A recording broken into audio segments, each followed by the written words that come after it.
कि जिस पर्याय में हम हैं उस पर्याय में हमें ख्याल नहीं आता कि हमने कितने जन्म धरे हैं और किस किस तरह के दुख पाए हैं।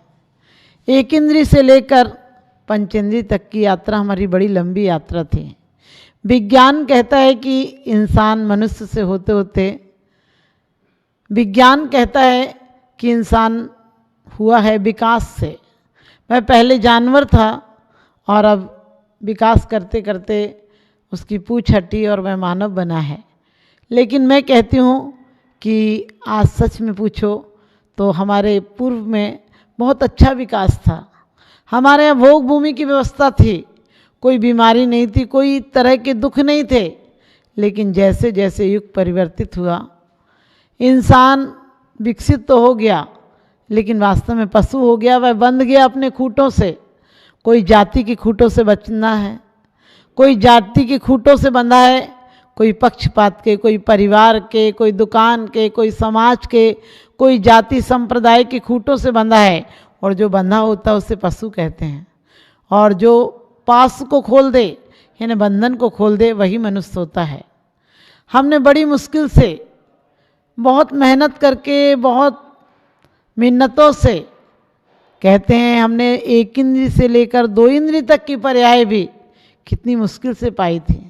एक इंद्री पर्याय में भी हमने कभी कभी तो निगोद, जिस प्रकार से कि बच्चा पूरे घर घूम ले, दिन भर घूम ले कहीं बाहर, लेकिन आकर माँ की गोद में सो जाता है, इसी प्रकार से हमने 84 लाख योनियों में माँ की गोद में सोए नहीं हैं, बल्कि उस निगोद की गोद में तड़फे हैं।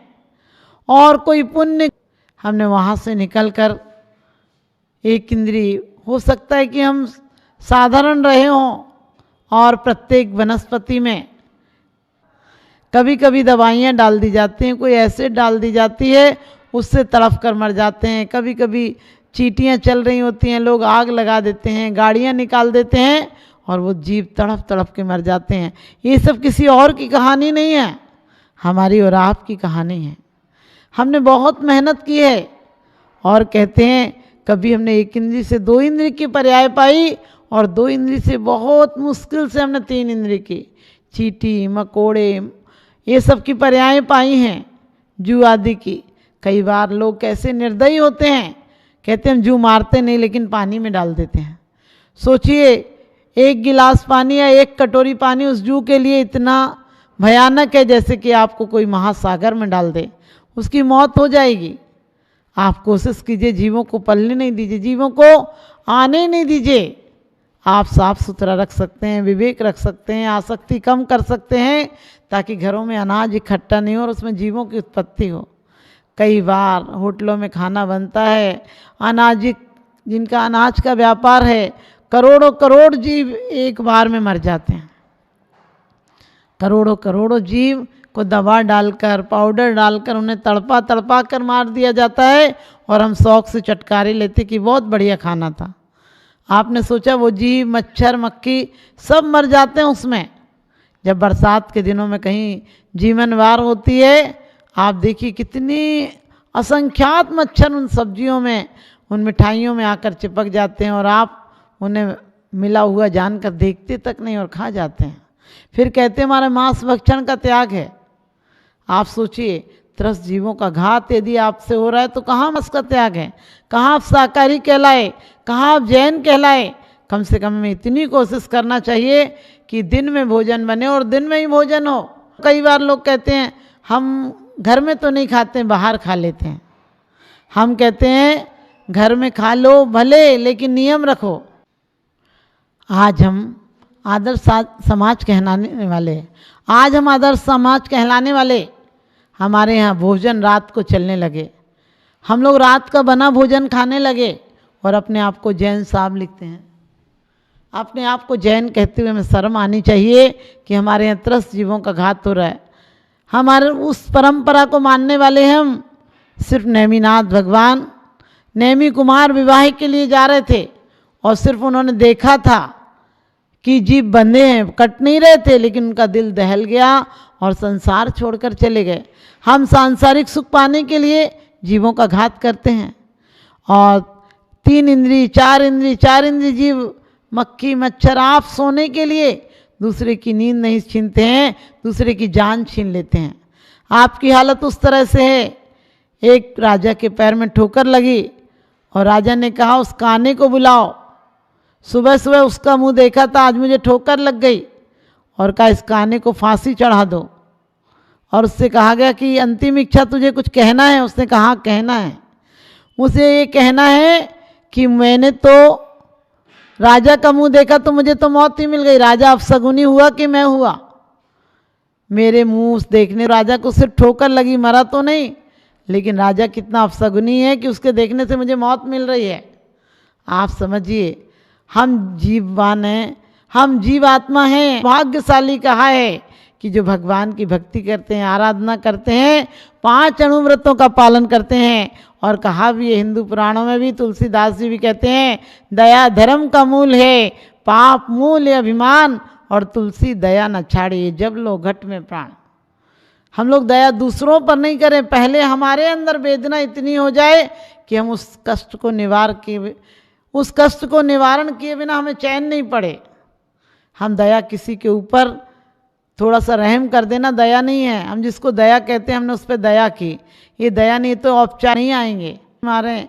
आजकल तो और समुद्र के किनारे लोग घूमने जाते हैं और ये शौक से कि मछलियाँ मारते हुए देखते हैं, और बच्चे हंसते हैं कि कोई मगरमच्छ मछली खा रहा है, कोई पकड़ रहा है, स्वयं पकड़ते हैं। ये शौक है, तुम्हारे मजाक में किसी की जान जाती है। ये शौक कभी मत अपनाना, वरना समझ लेना तुम तैयार हो जाना ऐसी पर्यायों के लिए। दौलत राम जी कहते हैं कि यदि पर्यायों में जरा सी दया आ जाए, हमारे परमात्मा के वचनों का, हमारे जो धर्मात्मा कहते हैं साधु वचन, वो हमारे वचन नहीं है, वो जिनवाणी के वचन है। और जिनवाणी के अनुसार हमारे साधु, हमारे आचार्यों ने हमें उपदेश दिया है। एक अहंकार में आकर मारीच का जीव इतना भटकता है, लेकिन एक हिरण का शिकार करने के लिए हिरण के पीछे दौड़ता है और पकड़ भी लेता है, उसे मार भी देता है, लेकिन जैसे ही भक्षण करने लगता है वैसे ही 2 मुनिराज आकर संबोधन करते हैं कि तुम परमात्मा बनने वाले हो, तुम ये क्या कृत्य कर रहे हो, अपने आप को बचाओ, जागो, वो भी जीव हैं।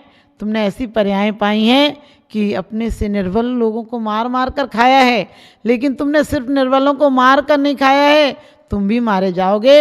यदि चतुर्गति से डरते हो, यदि चतुर्गति से बचते हो, ऐसी दशा से तुम बचना चाहते हो, तो तुम इस ऐसे घृणित कृत्य को मत करो।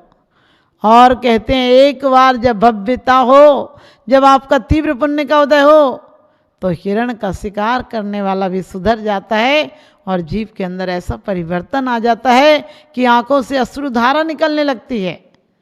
जो अभी अपने नाखून से किसी के खून खराबा कर दिया था, खून की धारा निकल रही थी, वही पश्चाताप की अश्रुधारा निकलने लगती है। और ऐसा प्रायश्चित होता है, ऐसा प्रायश्चित होता है, आमूल परिवर्तन हो जाता है जीवन में। जो शेर कभी भी मांस के अलावा कुछ नहीं खाता है, उसने अन्न जल का त्याग कर दिया, सिर्फ पानी पीता था, नदी के किनारे रहता था और समाधि मरण करके आने वाले समय में जगत पूज्य, आज उनकी वंश परंपरा चल रही है। महावीर भगवान के वंश में हम जी रहे हैं, महावीर भगवान की परंपरा में, उनके युग में जी रहे हैं। आप सोचिए ऐसे महान व्यक्ति हो सकते हैं। हम लोग भी, हम सबको चाहिए कि हम लोग प्रतिज्ञा लें कि हम कहीं भी हिंसा की अनुमोदना भी नहीं करेंगे। एक इंद्री से लेकर पंचेंद्री तक के जीव की घात को कभी हम प्रशंसा नहीं करेंगे, करेंगे नहीं, कराएंगे नहीं, क्योंकि श्रावक के लिए कहा है त्रसी हिंसा को त्याग वृथा था वर्ण संहारे। कहा है त्रस हिंसा को त्याग कर, पूरा त्याग करना चाहिए, लेकिन स्थावर हिंसा के बिना तो चल नहीं सकता है। घर में जितना प्रयोजन हो उतना ही करना। अपने शौक शान के लिए लोग कुत्ते पाल लेते हैं और खरगोश पाल लेते हैं और जानवर पाल लेते हैं। कभी आप सोचना, आपको कोई प्यार से पाले, आपको सोने के पिंजड़े में भी रखे, तो क्या आप रहना चाहोगे? आप यही कहोगे कि नहीं, हमें अपने परिवार के पास जाने दो, उनकी भी 4 संज्ञाएं हैं। आपने उन्हें क्यों कैद कर रखा है? अपने मनोरंजन के लिए?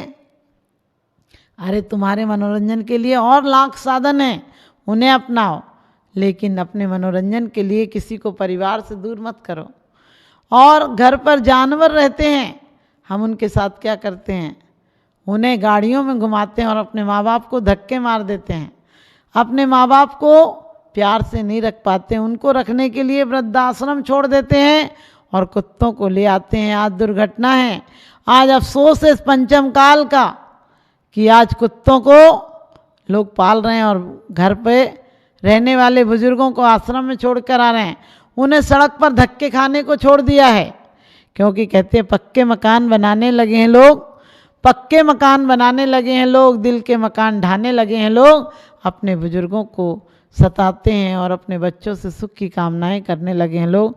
अपने बच्चों को कैसे सुख देंगे? तुम्हें यदि सुख चाहिए तो तुम सुख बांटो, सबको सुख बांटो। और हर जीव के प्रति हमने चारों गतियों में भ्रमण किया है। एक भजन में हम पढ़ते भी हैं कि रोए रोए भींग गई अखियाँ, ना मानी जिनवाणी की बतियाँ। हमने तो घूमी चारों गतियाँ, ना मानी जिनवाणी की बतियाँ। जिनवाणी क्या कहती है? जिनवाणी कोई त्याग तपस्या के लिए नहीं कहते हैं। बहुत अच्छी बात बताई है जिनवाणी में कि दो धर्म है, गृहस्थ आश्रम का और साधुओं का, अनगारी और गारी। इसलिए कहा है कि यदि तुम पूर्ण रूप से साधु नहीं हो पाते हो तो कम से कम साधना की भूमिका गृहस्थ आश्रम में निभाओ और एक इंद्रिय से लेकर पंचेंद्रिय तक का कभी घात नहीं हो। आपने देखा होगा कभी हंस के बच्चे को रख लिया, कभी किसी को रख लिया, उसका परिणाम प्रदुमन की माँ को भोगना पड़ा। 16 वर्ष बच्चा बाहर रहा। जरा सी गलतियों का आपका बच्चा 1 घंटा नहीं आता है तो आप पर क्या गुजरती है।